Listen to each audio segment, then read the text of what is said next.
Hello, folks, and good evening. Trevor Booker here, and thank you for joining us. I just wanted to take a few minutes to go over something that's been very important to myself and my wife, Karen, and that is our new nonprofit, Family Made Whole. That journey began a couple of years ago, but the true journey began much longer than that. You see, roughly 20 years ago, my wife came to me and said we were too young to be empty nesters. We should take care of needy children. I said, dear, we started young. We can finish young and enjoy life a little bit. And she said, I think you're going to have to pray about that. And I knew that I lost that argument. And some year and a half later, and after much counsel and prayer and insight research, we decided to become foster parents. We said we would take maybe one or two. We knew that if we did that, we would be doing better than 98% of the population will choose to do. But we plan, and sometimes God orders, and that turned into roughly 12 years of fostering and 73 kids we had a chance to pour into, some for a few months, some for many months. But of those 73, we had adopted 5. So in addition to our 3 biological kids, that gave us a total of 8. And it has been an amazing, sometimes difficult and challenging, but nonetheless very fulfilling journey for sure. Well, that journey ended about 4 or 5 years ago when we moved to Florida. And then we felt the call to begin to pursue credentials, and we became pastors with the AG Church, and then pursued the chaplaincy for the foster care space, and then U.S. missions. And ultimately, that created this new venture, this new calling, this ministry called Family Made Whole. And we just wanted to take a second to introduce that to you. So let's jump into that presentation, and we will see if I can work technology here. We will see if we can make that happen. Yeah.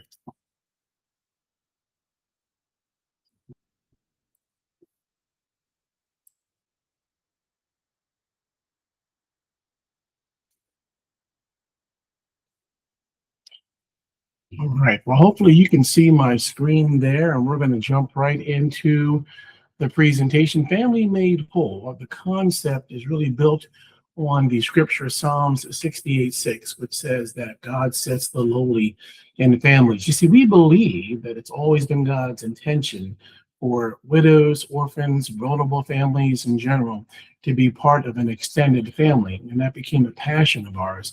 We think that no child should walk the journey alone of foster care or being in crisis. That top left-hand picture there are the original kids and their spouses, and my wife Karen and I in the middle there. And then the bottom right side there, we have the adopted kids, the chosen, we call them.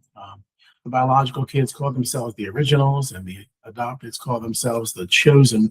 And this is everybody, including grandbaby 1 and 2 there.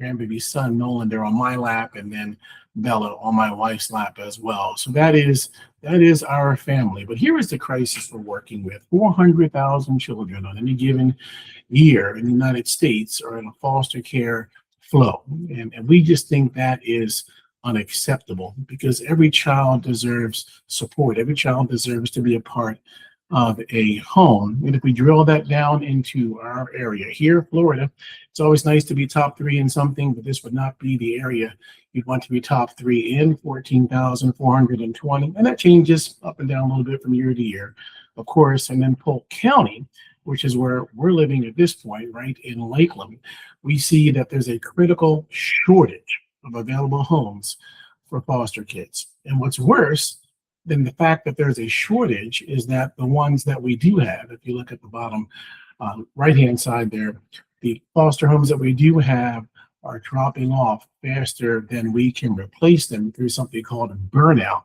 Here's the facts. 60%, give or take, foster families quit within the first year because there's simply too much. They got maybe a little bit more, they bit off more than they thought to make it chew. The stress, the lack of a break and support, etc. That's an issue. But we have found when we use our wraparound support teams in a foster care family situation, we have a 90% retention rate with that foster care family, which certainly goes a long way for stability within the home. Here's another thing that shocked us. We always thought that when kids were removed from homes back when we were fostering years ago, there was always a drug abuse situation or parents were being terrible people. Come to find out, folks, that the majority of folks who lose their kids, it's actually because of something called neglect. Usually it looks something like a single mom, a couple of kids, she's working 2, 3 jobs, trying to manage everything. And maybe she's just not quite home as often as she should be. There's some lack of supervision. If this happens over a period of time, sometimes there's an issue, the authorities are called, and if that becomes a track record, then those kids are going to be removed. So we believe if we can wrap support around that single mom, then we're going to see a huge turnaround of success in that family. We'll talk more about that in a second. This is my wife, Karen, and I, not even quite a year ago at the National AG Church Convention in Orlando. We were partnering with Compact, which is the National AG Foster Care System. What we learned there is that 90% of churches have no foster families. Now, the vast majority of churches have no ministry specifically focused on this area of kids in crisis and foster care as well. But we can change this because we believe there's nothing like the church when the church is being the church. So there we have our U.S. missions emblem there. We talked about Compact a little bit. The primary goal that they have is to resource and redeem families, resource and redeem families. And that is our goal as well. This is our vision statement. We envision a community where every vulnerable family and foster family, they're surrounded with support. And here's the key. Every church is empowered to serve, and every child experiences the hope and stability of God's love through caring people. We believe the majority of those 90 percentile churches that are not doing something actively in this space would be doing something. If someone could come alongside, if someone could walk the journey with them, if there could be some mentorship, some coaching, some education, and they could be empowered then to step in and redeem families. And that is our goal. We don't begin only at the foster family. We believe in this simple concept of moving upstream a little bit.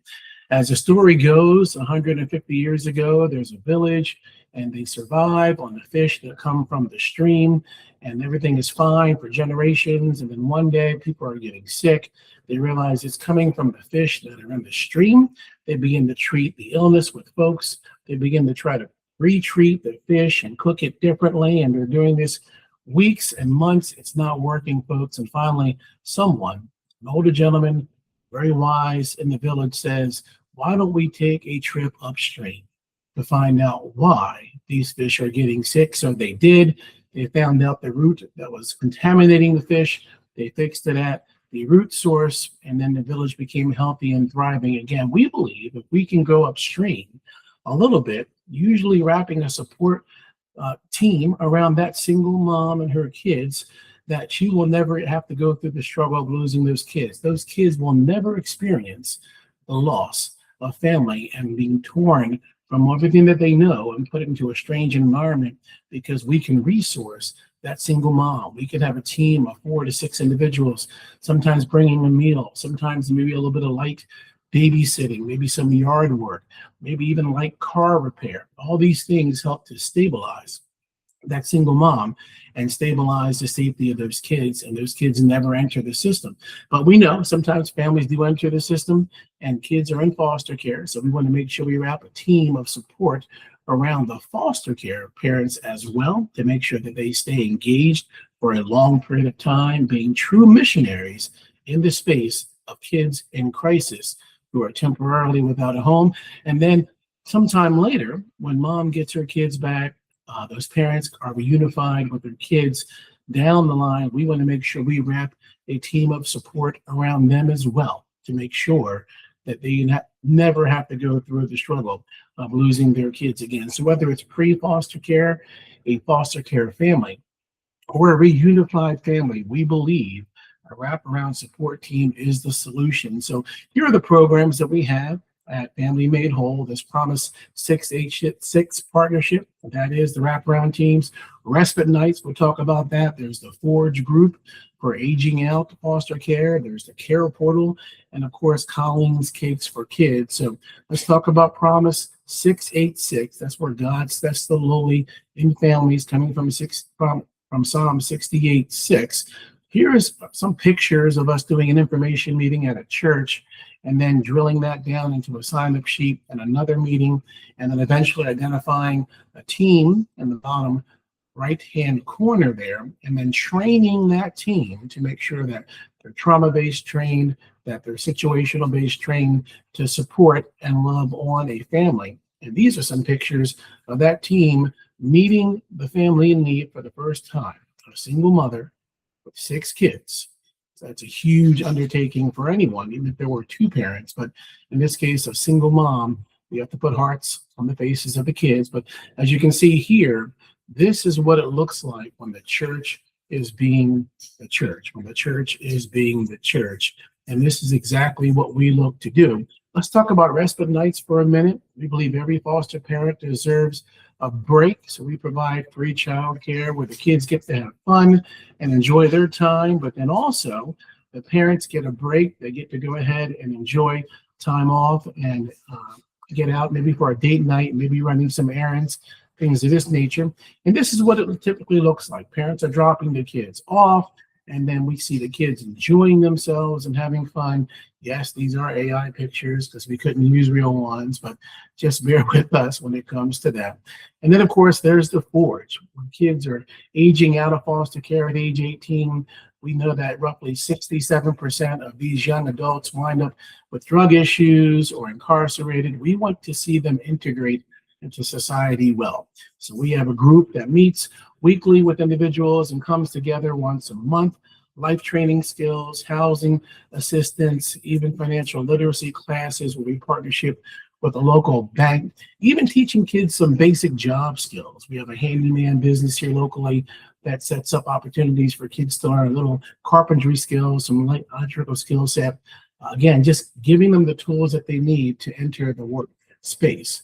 That is key. And this is a picture of the Forge actually happening with the guys and some of the older men that are mentoring as well, gathering not too long ago. So that's what that looks like in real life.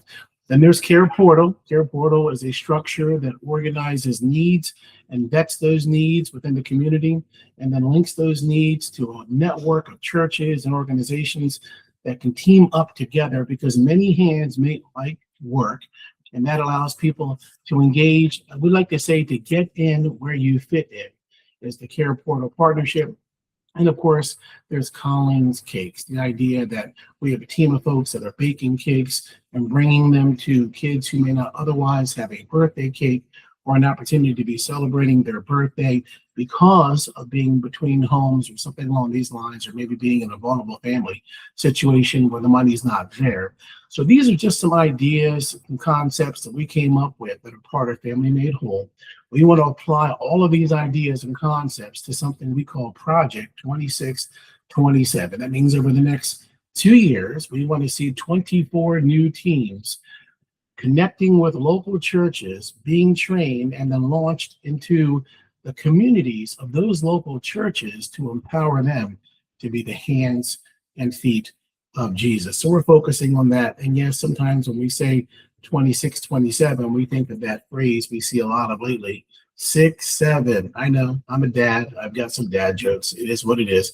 This gives you a quick idea of the things we do day in and day out to build the platform and the infrastructure that then launches all of these programs, whether we're connecting with the chambers of commerce and local business, or whether we're doing presentations or training new teams, even individual counseling, family counseling, parent counseling. These are all the things that my wife and I do on a daily basis to underpin the foundation of Family Made Whole and to be focused on the community that we're focused in.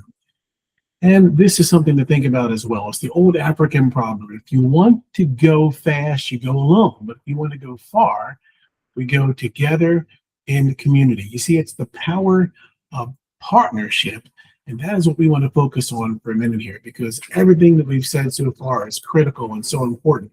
But without partnering with people like you, it simply is not possible.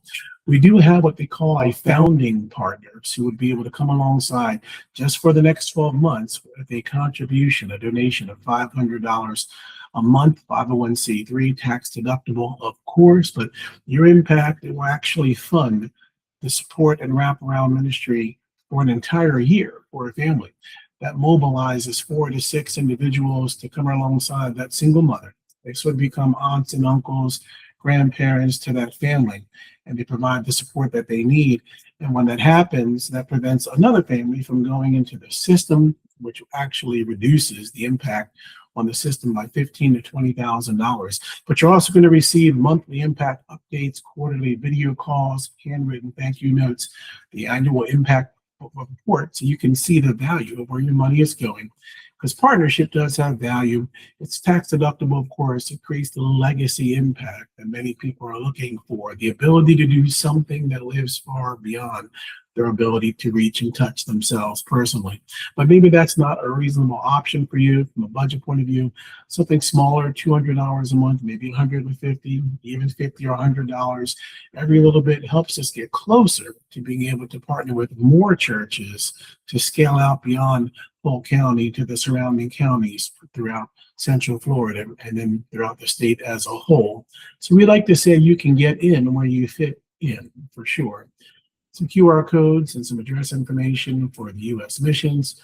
But thank you so much for taking a few minutes to listen to the vision, to the passion that Karen and I have when it comes to trying to be able to redeem and to resource families who then can create new connections within the church, and not only are you empowering that single mother typically and those kids to become whole, but you're actually creating a legacy for their future as well. We believe, as we're doing only what the church can do, that the impact will be far outlasting our actions. Will you join us? Will you consider partnering with Family Made Whole? God bless you.